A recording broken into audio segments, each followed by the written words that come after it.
नमस्ते दोस्तों, आपका मेरे YouTube चैनल एलिफाई नॉलेज में फिर से एक बार स्वागत है। मैं शिप्राज आपके लिए फिर से 5 छोटी सी जानकारी लेकर आई हूँ।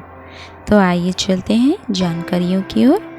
पहला, दोस्तों, इतिहास में पहली बार नीचे की भूमि से पकड़े गए खौफनाक जीव मिले हैं। कई यात्रियों ने दावा किया है कि उन्हें डरावने राक्षसों का सामना किया है। सरीसृप की त्वचा वाले ह्यूमनॉइड जो पौराणिक राक्षसों से मिलते जुलते हैं। सोन डोंगा दुनिया की सबसे बड़ी गुफा है। यह लाओस और वियतनाम की सीमा पर स्थित है। गुफा 2013 में पर्यटकों के लिए खोली गई थी। कई यात्रियों ने डरावने राक्षसों का सामना करने का दावा किया है। पौराणिक राक्षसों के समान सरीसृप त्वचा वाले ह्यूमनॉइड लापता व्यक्ति का एक अनसुलझा उदाहरण भी है। 2013 से पहले बहुत से शोधकर्ताओं ने अवैध रूप से गुफा का दौरा किया था और उनमें से कई ने राक्षसों के साथ अनुभवों का वर्णन किया जो विवरण के अनुरूप है। हो कांग वह है जिसे 1992 में गुफा की खोज की थी। वह इन राक्षसों के साथ आमने सामने आया था। उन्हें कान द्वारा शैतानी जीव के रूप में एक मानव शरीर और छिपकली की तरह ड्रैगन या सरीसृप की त्वचा के साथ चित्रित किया गया था। कान इन राक्षसों में से एक को बिना पूछे गुफा के गहरे अंधेरे में पकड़ लेता है। पहली नज़र में कुछ और देखना मुश्किल है, लेकिन जैसा कि हम करीब से देख पा रहे हैं, प्राणी का भयावह चेहरा बहुत ही भयावह है। चीनी पौराणिक कथाओं के अनुसार ये बोरस किंवदंतियों हैं जो हजारों साल पहले की है। राष्ट्रीय पौराणिक कथाओं में निचली भूमि की कथा भी प्रमुख है। क्या आपने यह परिकल्पना सुनी है कि पृथ्वी खोखली है और इसकी आंतों में एक अत्यधिक विकसित सभ्यतापन भी है? यह दावा करना मुश्किल है। दूसरा, दोस्तों, क्या कोई सॉल्ट माइन अस्पताल के रूप में परिवर्तित हो सकता है? यह पृथ्वी पर सबसे अपरंपरागत अस्पताल वार्डों में से एक हो सकता है, सिवाय इसके कि कई तकनीक रूप से यह पृथ्वी पर नहीं है। यह सतह से सैकड़ों मीटर नीचे है। दशकों से यूक्रेन में सोलोट्विनो साल्ट माइन की सुरंगों ने भूमिगत दीक्षांत समारोह की मेजबानी की है। विभिन्न ब्रोंकियल ब्लॉकेज, अस्थमा और सांस लेने में तकलीफ वाले मरीजों को खानों में भेजा जाता है। इन खानों की किरिल कुलेत्स्की की तस्वीरें एक शांत भूमिगत चौकी को दर्शाती है, जिसके निवासी भयानक ठहराव में पड़े हुए प्रतीत होते हैं। मरीजों को वास्तव में स्पेलोथेरेपी से गुजरना पड़ता है। गुफाओं या खानों की हवा के परिवेश के संपर्क में इस मामले में हवा जो नमक के साथ प्रवेश करती है। कुलेत्स्की भयावह रूप से असुरक्षित परिस्थितियों के बावजूद रोगियों के बीच के माहौल को शांत और आराम के रूप में वर्णित करता है। कुलेत्स्की कहते हैं, बच्चों को छत से टपकने वाले पानी से बचाने के लिए सुरक्षा हेलमेट और सस्ती प्लास्टिक की चादरें पहनने की उपस्थिति वहाँ और भी अधिक वास्तविक बनाती है। सोलोट्विनो के एलर्जी अस्पताल के डॉक्टरों का कहना है कि वायुजनित लवंग में जिद्दी कफ को घोलने और संक्रमण पैदा करने वाले सूक्ष्म जीवों को मारने की क्षमता होती है, लेकिन दुनिया के अन्य क्षेत्रों के विशेषज्ञ लाभों के बारे में आश्वस्त नहीं है। अस्थमा यूके के कैरोलिन मोये ने गार्जियन को बताया, यह सुझाव देने के लिए बहुत कम सबूत उपलब्ध है कि यह अस्थमा से पीड़ित लोगों के लिए एक प्रभावी हस्तक्षेप उपचार है। जमीन से लगभग 300 मीटर नीचे सोलोट्विनो साल्ट माइन का शाफ्ट नंबर 9 दुनिया में सबसे गहरा है, जिसका इस्तेमाल स्पेलोथेरेपी के लिए किया जाता है और यह हर साल 5000 से अधिक रोगियों को ले जाता है।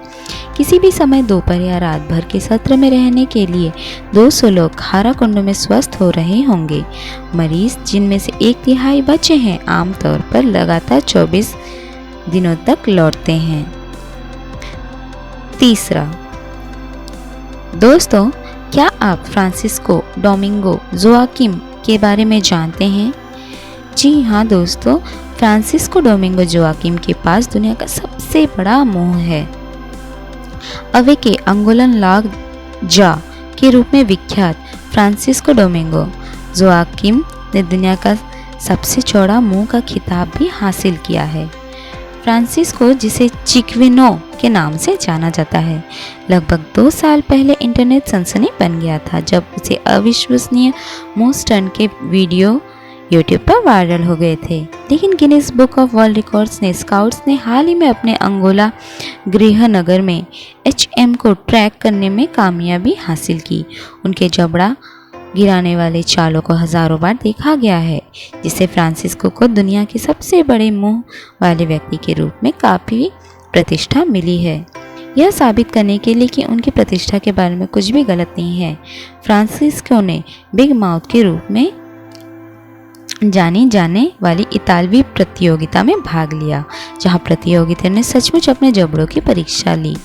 उन्होंने तस्तरी, कॉफ़ी के कप, बोतल समेत तमाम तरह की अजीबोगरीब चीज़ें अपने मुंह में डाल ली, लेकिन चिकनियों के कोक को कोई मात नहीं दे सका।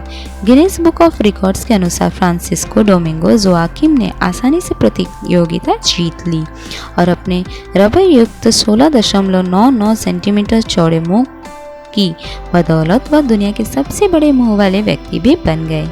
और भी आश्चर्यजनक बात यह है कि हर दिन वह अपने मुंह में कोक कैन डालने के बावजूद और कभी दंत चिकित्सक के पास नहीं जाने के बावजूद उसकी दांत पूरी तरह से स्वस्थ है।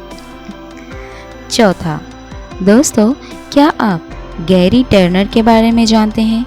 गैरी टर्नर एक साइड शो कलाकार है।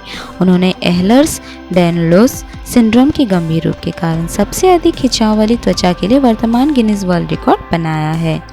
29 अक्टूबर 1999 को लॉस एंजलिस में उन्होंने अपने पेट की त्वचा को 6.25 इंच की कुल लंबाई तक फैलाया, जिससे उन्हें रिकॉर्ड बनाया गया। उन्होंने लघु फिल्म ही take his skin off for me में अभिनय किया। वह 2005 में द सर्कस ऑफ हॉर्स के सदस्य भी थे। गैरी टर्नर अपने पेट की त्वचा को 15.8 सेंटीमीटर की एक दूरी की लंबाई तक फैलाने में सक्षम है। एह्लर्स-डायनलोस सिंड्रोम नामक एक दुर्लभ चिकित्सा स्थिति के कारण त्वचा स्नायु बंधन और आंतरिक को प्रभावित करने वाले संयोजी ऊतकों का एक विकार अंग। इस स्थिति के साथ कोलेजन, जो त्वचा को मजबूत करता है और इसकी लोच को निर्धारित करता है, दोषपूर्ण हो जाता है, जिसके परिणाम स्वरूप अन्य बातों के अलावा त्वचा का ढीलापन और जोड़ों की हाइपर मोबिलिटी हो जाती है। इसी स्थिति के साथ कोलेजन, जो त्वचा अधिक गंभीर मामलों में यह रक्त वाहिकाओं के घातक पतन या टूटने का कारण बन सकती है। पांचवा, दोस्तों, क्या आप शेतपाल गांव के बारे में जानते हैं? शेतपाल भारत के महाराष्ट्र राज्य के सोलापुर जिले के मोहोल तालुका का एक गांव है। 2011 की जनगणना के अनुसार सेतफल गांव का स्थान कोड या ग्राम कोड 562192 है। वह उप जिला मुख्यालय मोहोल से 24 किलोमीटर और जिला मुख्यालय सोलापुर से 69 किलोमीटर दूर स्थित है। 2009 के आंकड़ों के अनुसार सेतफल गांव भी एक ग्राम पंचायत है। गांव का कुल भौगोलिक क्षेत्रफल 3089 हेक्टेयर है। कुर्दुवाड़ी सभी प्रमुख आर्थिक गतिविधियों के लिए शेतफल का निकटतम शहर है, जो लगभग 22 किलोमीटर दूर है। शेतपाल एक ऐसा गांव है जहां सांपों की आवाजाही पर कोई रोक नहीं है और 2600 से अधिक ग्रामीणों में से कोई भी उन्हें कभी किसी भी तरह के नुकसान नहीं पहुंचाता है। दरअसल कोबरा का हर घर में परिवार के सदस्य के रूप में स्वागत किया जाता है। न तो नाग और न ही निवासी एक दूसरे के भय में रहते हैं। शेतपाल के लोग अपने घर में देवस्थानम बनाकर जहरीले सहनिवासों को पसंद करने में एक कदम आगे बढ़ गए हैं। घर में एक विशेष कोना अलग रखा गया है, विशेष रूप से कोबरा के आने और किसी भी समय ठंडा होने के लिए। यदि गांव में कोई नया घर बनता है तो वह हर घर के एक खोखले हिस्से को सांपों के लिए देवस्थानम के रूप में समर्पित करना सुनिश्चित करता है। इस गांव में सांपों को पालतू जानवरों के रूप में माना जाता है और यहाँ तक कि जब कोई कक्षा चल रही होती है तो वे स्कूलों में भी जाते हैं। और क्या लगता है आपको, बच्चे इस रेंगने वाले आगंतुकों से कभी नहीं डरते, क्योंकि उन्हें सांपों के साथ निडर और खुशी से रहने के लिए पाला गया है। वे न केवल सांपों को घूमने देते हैं बल्कि बच्चों को समय समय पर इनके साथ खेलने भी देते हैं। तो दोस्तों, आज की दी हुई जानकारी आपको कैसी लगी मुझे कमेंट बॉक्स में ज़रूर बताइएगा और मेरे इस वीडियो को लाइक शेयर और सब्सक्राइब करना ना भूलिए। नए नए वीडियो पाने के लिए आप बेल नोटिफिकेशन को भी प्रेस करना ना भूलिएगा। Thank you.